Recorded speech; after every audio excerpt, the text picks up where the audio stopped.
Procurado por algumas pessoas para falar sobre as eleições nacionais, eu resolvi gravar esse vídeo. Então, curta meu trabalho, se inscreva no canal aqui embaixo, ative o sininho, comente, curta, compartilhe. Vamos lá, pega essa visão.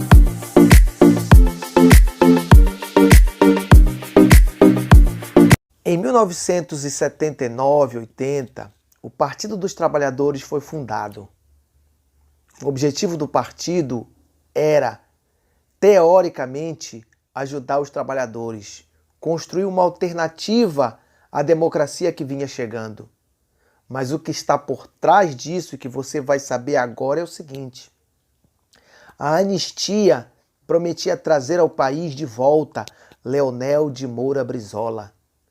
Na década de 60, o Brizola era um espantalho, tanto para os Estados Unidos quanto para os lesa-pátrias nacionais. O PT foi criado no final da década de 70 para se contrapor ao Brizola, para criar um anteparo para impedir a chegada do Brizola ao poder, porque ele vinha vindo, ele era muito forte, ele já tinha sido governador do Rio Grande do Sul e do Rio de Janeiro, saiu do país com enorme popularidade e, evidentemente, ele ia voltar para ser uma figura importante no cenário nacional. O PT foi fundado, o PT foi ajudado, o PT foi fomentado pela própria ditadura militar para impedir, portanto, a chegada de outro trabalhista, verdadeiro nacionalista, chamado Leonel Brizola. Adiantemos. Quando chegou na campanha, em 1982, existia uma cláusula de barreira. Aquela cláusula de barreira, o PT não conseguiu ultrapassar. Ele ficou abaixo da cláusula de barreira, portanto, o partido deveria ter sido extinto em 1982. Mas os militares deram um jeitinho e postergaram essa decisão para 1986. O governador do Rio de Janeiro foi Leonel de Moura Brizola, já enfrentando enormes problemas, porque a eleição do Brizola quase foi roubada por um esquema da Proconsult com a Globo, denunciado pelo livro do Paulo Henrique Amorim, Plim Plim. Lembra dele? Paulo Henrique Amorim? Olá, tudo bem? Esse mesmo trabalhou na Record e morreu há uns 3 anos atrás, pois ele denunciou essa farsa. Quando chegou em 1986, o Brizola saiu do governo e indicou como seu sucessor o Darcy Ribeiro. Olha, nós somos da área da educação, nós somos nacionalistas, trabalhistas. Quem foi Darcy Ribeiro? Pode algum verdadeiro nacionalista trabalhista ficar contra uma pessoa como Darcy Ribeiro? Pois o PT ficou. O PT apoiou Moreira Franco. Por que o PT apoiou Moreira Franco? Porque a vitória do Darcy Ribeiro ajudaria o Brizola, galvanizaria o Brizola para chegar forte nas eleições de 1989. E vieram as eleições de 89. O Brizola perdeu a disputa para o segundo turno por 0,5% dos votos. Uma ninharia assim. E o Lula passou para o segundo turno para disputar contra o Collor. Naquela época, todos sabiam que somente o Lula perderia para o Collor. O Brizola chegou a propor ao Lula para sair da disputa, ele e o Lula, e deixar que o Mário Covas disputasse contra o Collor, porque o Covas ganharia. O que o Lula fez? Não, negativo, quem vai disputar sou eu. Ele foi lá e perdeu. Mas o que foi que fez o Brizola do primeiro turno para o segundo? Engoliu as mágoas, engoliu todo tipo de rejeição e de preconceito que ele vinha sofrendo do próprio PT.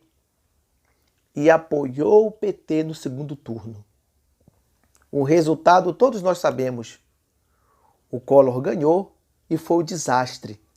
Mas ali, quando o Brizola renunciou a ser uma força autêntica da disputa pelo poder e se colocou debaixo da asa do Lula, dois fenômenos aconteceram vitais e que nos trazem ao caos que nós estamos vivendo hoje.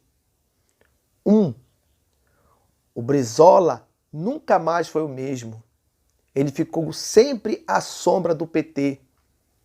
E 2, o próprio PT passou a ser a força fundamental da esquerda no Brasil. A esquerda no Brasil, de 1989, do evento do segundo turno para cá, está à sombra, a reboque do PT. Nenhuma figura relevante na esquerda nacional surgiu até então, porque o PT impede. É como se houvesse duas portas, meu amigo. Uma porta para o candidato da esquerda e uma porta para o candidato da direita. Só que a porta do candidato da esquerda, ela está lá entupida, cheia de quinquilharias, de sujeira, de imundície, cheia de todo tipo de bagunça que impede um candidato, outro que não seja o PT, avançar por essa porta. Então o que resta a nós, nacionalistas, trabalhistas, que temos uma visão voltada para a consciência social, nos ajoelharmos aos pés do PT. Tudo bem, passaram-se os tempos e as eleições, mas vamos a 2018, vamos trazer um pouco mais para cá. Na eleição de 2018, todo mundo sabia que o Lula não poderia ser candidato porque estava preso e pela lei da ficha limpa ele estava inelegível. O que foi que fez o seu Lula?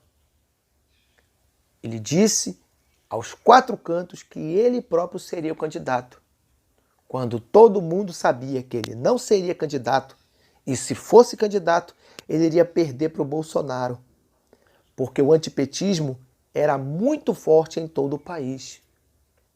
O que aconteceu? O PT levou o país até a beira do precipício. E chegando lá no final, quando ele viu que ele não poderia ser candidato, como de fato não pôde, ele indicou Fernando Haddad. Ele levou o país até a beira do abismo, deu um cavalo de pau e jogou o país lá embaixo. A eleição do Bolsonaro é resultado do desastre político que o PT vem causando ao país. Se o Bolsonaro é o presidente da nação hoje, nós devemos esse fato ao seu Lula, que sabotou a candidatura do Ciro em 2018, impediu o Ciro de concorrer, como na verdade ele impede a todas as pessoas de esquerda de chegarem ao poder, de fazer uma sombra mínima ao seu poder imperial. Então a eleição do Bolsonaro em 2018 é culpa sim do PT. E quem está dizendo isso não sou eu, é o próprio Paulo Henrique Amorim, no seu canal Conversa Fiada. Busque os vídeos do Paulo Henrique Amorim lá de trás, onde ele fala sobre isso. Que o PT tem culpa. Tem culpa.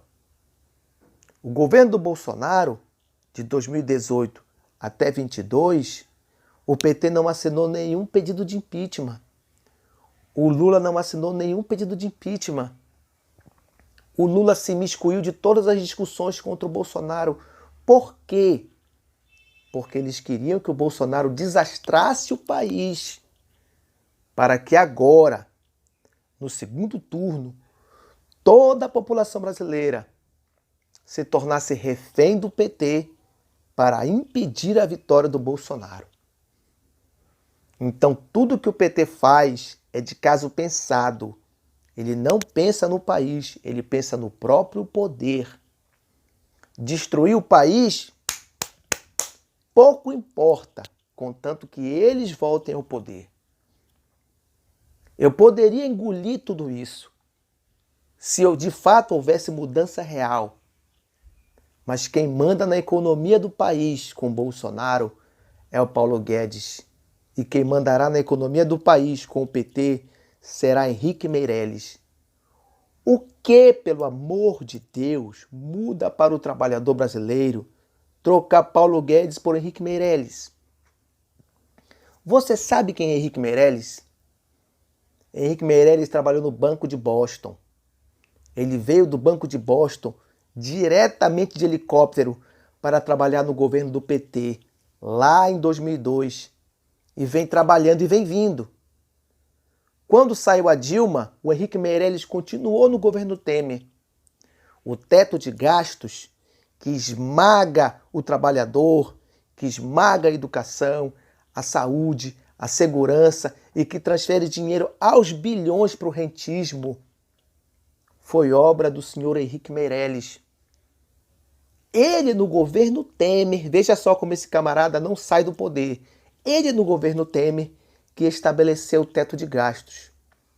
E saiu do governo Temer para ir trabalhar com João Dória na Secretaria da Fazenda de São Paulo.